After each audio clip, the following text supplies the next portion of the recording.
Funny story, when I was in middle school, I got kicked in the balls so hard I became bisexual. Anyways, the Dark Age era of Disney was bullshit. It's called the Dark Age because it is historically well known that most of the movies that came out during this time bombed at the box office. The Dark Age Disney movies consist of the Aristocats to Oliver and Company. And by the way, if you have different opinions to mine on these movies, that is awesome. These are just my dumb opinions, you don't have to agree with them. Spit on your hand and stroke my cock at a medium pace.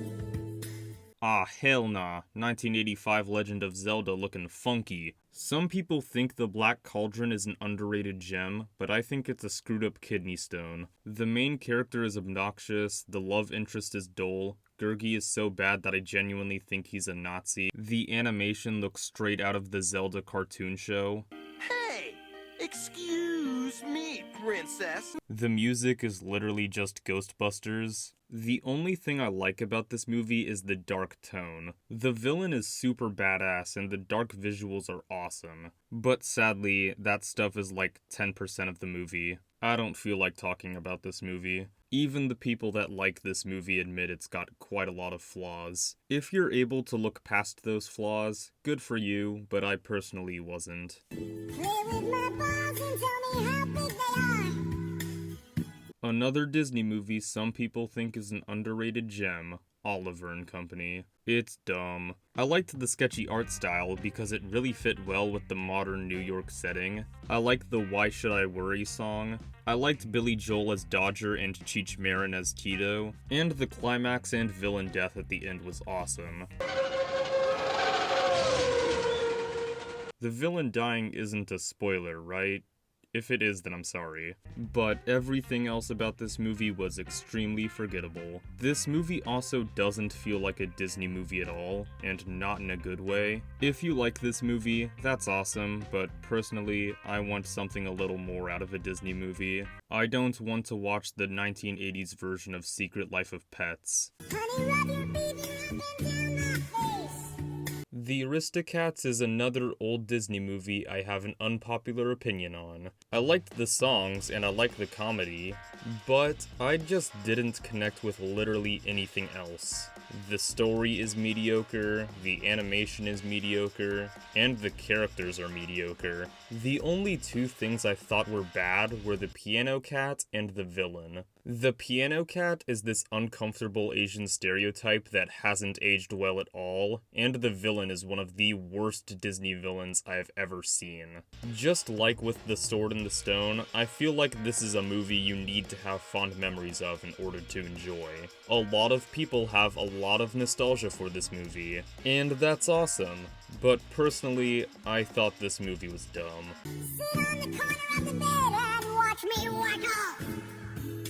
Same with The Sword and the Stone and The Aristocats, The Rescuers is a movie you need to have nostalgic memories of in order to like. But I do admit, this movie is better than The Sword and the Stone and The Aristocats. I like the funny, over-the-top villains. I also loved that emotional beginning and ending. But the rest of the movie is just uninteresting to me.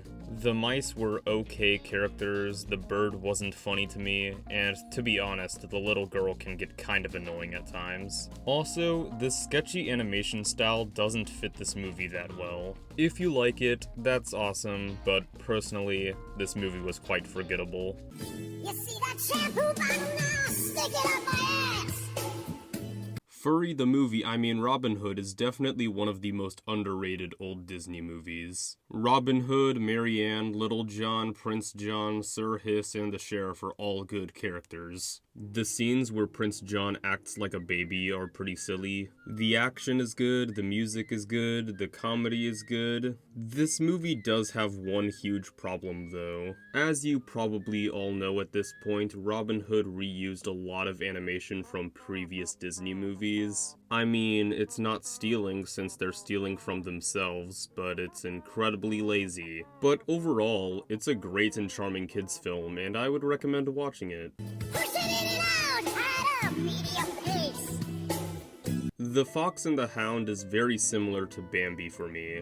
The emotional stuff is really powerful, the movie is pretty intense at times, especially the bear scene, and the Fox and the Hound are great characters. The best part about this movie is the cute yet troubled friendship of the Fox and the Hound. Also, the Hound is voiced by Kurt Russell, so that's pretty cool. Todd, if it's the last thing I do, I'll get you for this. Yeah, fuck you too. But this movie does have some problems. The side characters are mediocre, and I think it's kinda silly that the other hunting dog didn't die after being hit by a train. The Hound just hates the fox now because the other hunting dog broke his leg. Sorry, that's really dumb to me. But other than that, solid kids film with a solid message. Talk about your old boyfriend's dick and how big it was! Yup. I actually liked the mini adventures of Winnie the Pooh more than the Fox and the Hound and Robin Hood. I'm shocked too. The characters are what make this movie great. All the characters are iconic and lovable. I also love the sketchy animation style, and it fits this movie better than The Jungle Book and Robin Hood because the art style is supposed to look nostalgic. I love this movie's humor, and I even love that emotional moment at the end. I don't even have any major problems with this movie. It's without a doubt Wolfgang Reitherman's best Disney movie that he directed. It's just a really charming kids film. Comment I if you would beat the shit out of Piglet for $2. Now shave off my pubes and punch me in the face! Yeah, The Great Mouse Detective is without a doubt the best Disney movie of the 70s and 80s, no competition. The main character is amazing, he's extremely egotistical but also extremely charming and likable. The villain is also amazing, he's extremely egotistical but also extremely evil. Those two characters are the best part of the movie. I also love how suspenseful this movie is at times, especially the beginning scene and the clock fight scene. The animation is also just amazing. This movie is also the directorial debut of Ron Clements and John Musker, the same guys that went on to make The Little Mermaid, Aladdin, and Hercules. This movie is extremely underrated, so if you haven't seen it already, watch it. Only problem with the movie is it didn't have any gay sex. Anyways, this video is sponsored by nobody because why would anyone want to sponsor me? Subscribe or something like that.